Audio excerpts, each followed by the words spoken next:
A brand is built on its best sellers, and contrary to what you might think, Acura's is its larger 3-row MDX crossover, the biggest and most expensive vehicle in its lineup.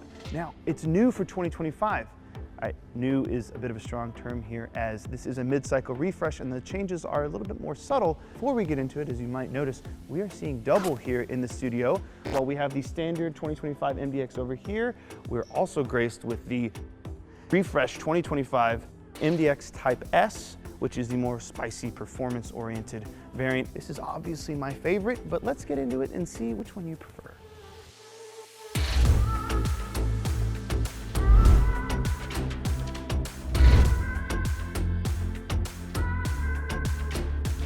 You know, it's pretty fitting that we're getting our first peek of the 2025 MDX here in Los Angeles because, well, this car is fresh from plastic surgery. It's got a nose job, as it were. We have a new updated front fascia for the standard MDX and the Type S.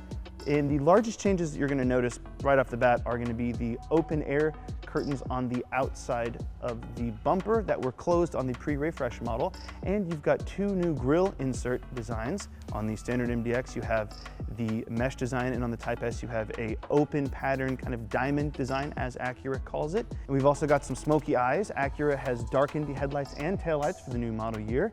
But you know, if you do like what you see on the Type S, but maybe you don't want to spend the extra money or need all that additional performance, Acura has you covered. The popular A-Spec appearance package returns onto the standard MDX if you get that trim. But if you like the grille insert on the Type S, I'm sorry, you've got to get the Type S because they leave the grille inserts the same, which means you will get, now stay with me here, a little complicated. If you get the A-Spec, you will get the Type S's bumper with the standard mesh grille insert. Now, depending on trim, there are two new wheel designs. There are 20-inch new wheels on the MDX, and there are a new design for the standard 21-inch wheels on the Type S. And well, really that's it for stylistic changes, but Acura has a really good thing going with the 4th generation MDX, so it left most of the significant changes for the interior. The biggest changes on the interior are tech related for the most part, and that starts with this new 12.3-inch touchscreen infotainment, which before it was controlled by a touchpad here on the center console, and as part of that, the center console is redesigned. You've got your wireless charging here up close and personal right here next to the driver. And I will say, following industry trends, this infotainment system does have Google built in, but don't you worry, wireless Apple CarPlay and Android Auto are standard, while the very base level MDX has an 11 speaker system, but on all of the trims there is a 19 speaker Bang & Olufsen thumper, pretty nice. But for the real ear blaster, you're gonna wanna get the Type S because that has a standard 31 speaker Bang & Olufsen system.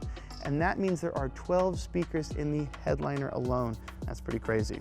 Now, if you're more worried about outside noise other than inside, the new MDX, regardless of trim, is quieter than ever. We've got new laminated glass on the rear passenger glass, and depending on the trim level, for upper trim levels, you've got more insulation, so your new MDX is going to be very quiet.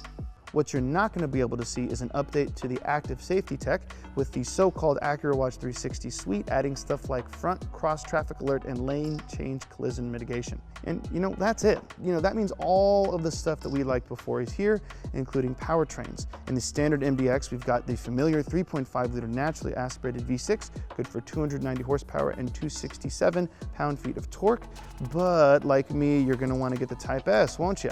Well, that's how you get the 3 liter turbocharged V6 at 355 horsepower and 354 pound-feet.